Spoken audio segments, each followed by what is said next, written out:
नमस्कार दोस्तों, इस वीडियो में बात करेंगे भारतीय अर्थव्यवस्था एवं उसके क्षेत्र के बारे में। सबसे पहले दोस्तों, अर्थव्यवस्था का अर्थ जानते हैं। अर्थव्यवस्था का अर्थ एक ऐसी व्यवस्था से है जहां वस्तुओं और सेवाओं का उत्पादन, वितरण और उपभोग होता है। ध्यान में रखेंगे, यह एक क्षेत्र या देश में आर्थिक गतिविधियों का एक समूह है जो लोगों की जीवन शैली को प्रभावित करता है। ठीक है दोस्तों। नेक्स्ट है भारतीय अर्थव्यवस्था यानी इंडियन इकोनॉमी। इससे क्या आशय है कि भारतीय अर्थव्यवस्था भारत की आर्थिक प्रणाली को संदर्भित करती है।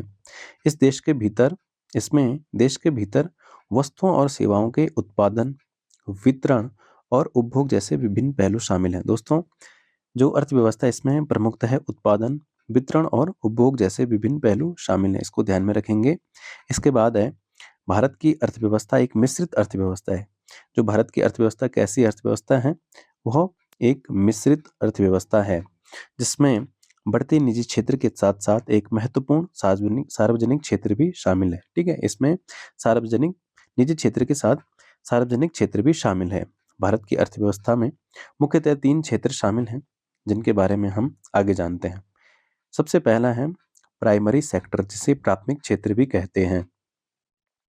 प्राथमिक क्षेत्र उन आर्थिक गतिविधियों को संदर्भित करता है जिसमें प्राकृतिक वातावरण से कच्चे माल का उत्पादन शामिल होता है। ठीक है दोस्तों, ध्यान में रखेंगे, ये गतिविधियां सीधे प्राकृतिक संसाधनों पर निर्भर होती हैं। यानी प्राथमिक क्षेत्र में इस प्रकार की गतिविधियां आती हैं जो प्रत्यक्ष रूप से प्रकृति पर निर्भर करती हैं। ठीक है, प्राथमिक क्षेत्र में कृषि, वानिकी, मछली पकड़ना और खनन आदि शामिल है। दूसरे शब्दों में प्राथमिक क्षेत्र बिना किसी महत्वपूर्ण प्रसंस्करण के प्रकृति से संसाधन जुटाने पर ध्यान केंद्रित करता है। ठीक है, जैसे कि मैंने अभी बताया दोस्तों आपको कि यह प्रत्यक्ष रूप से प्रकृति पर निर्भर करती है।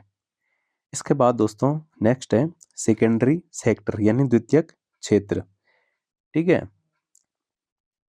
द्वितीयक क्षेत्र दोस्तों जिसमें विनिर्माण या औद्योगिक क्षेत्र के रूप में भी जाना जाता है, जिसको विनिर्माण या औद्योगिक क्षेत्र के रूप में भी जाना जाता है, प्राथमिक क्षेत्र से कच्चे माल को तैयार माल में संसाधित करता है। ठीक है, इसमें विनिर्माण, निर्माण और ऊर्जा उत्पादन जैसी गतिविधियां शामिल हैं। इसमें दोस्तों मुख्य रूप से क्या शामिल है? विनिर्माण। ठीक है, यह निर्माण, ऊर्जा उत्पादन जैसी गतिविधियां शामिल है।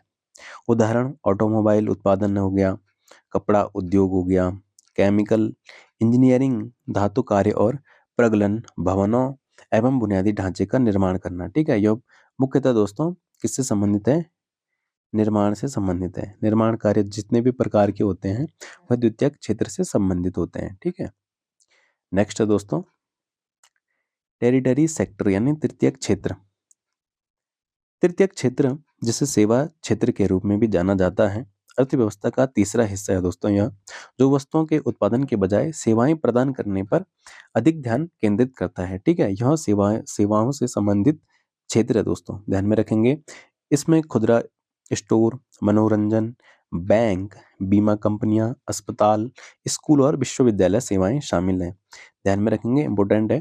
तृतीयक क्षेत्र स्वयं वस्तुओं का उत्पादन नहीं करता है, लेकिन यह वस्तुओं के वितरण, बिक्री और उपभोग को सुविधाजनक बनाकर उत्पादन प्रक्रिया का समर्थन करता है। इसको ध्यान में रखेंगे दोस्तों, यह स्वयं वस्तुओं का उत्पादन नहीं करता, बल्कि यह वस्तुओं के वितरण, बिक्री और उपभोग को सुविधाजनक बनाकर उत्पादन प्रक्रिया का समर्थन करता है। ठीक है दोस्तों, ध्यान में रखेंगे। इसके बाद दोस्तों हम जानेंगे कि अर्थव्यवस्था में ये तीनों क्षेत्रों का किस प्रकार योगदान है। ठीक है, सर्विस सेक्टर है दोस्तों, इसका 56% योगदान है। एग्रीकल्चर यानी जो किससे संबंधित है? प्राथमिक क्षेत्र से संबंधित है, इसका जो योगदान है वो 18% है। इंडस्ट्री का 26% है, यानी जो सेकंड सेक्टर है। ठीक है दोस्तों, सेकंड सेक्टर, और जो सर्विस है ये थर्ड सेक्टर है। इसको ध्यान में रखेंगे दोस्तों। आई होप आपको ये वीडियो पसंद आया होगा, और इसको भी जान लेते हैं दोस्तों। भारत की अर्थव्यवस्था में सेवा क्षेत्र का योगदान 55% से अधिक है, जो इसे सबसे महत्वपूर्ण क्षेत्र बनाता है। ठीक है, थैंक यू दोस्तों। आप चैनल पे नए हैं तो चैनल को सब्सक्राइब कीजिए और जुड़े रहिए सिद्धार्थ क्लासेस के साथ। धन्यवाद।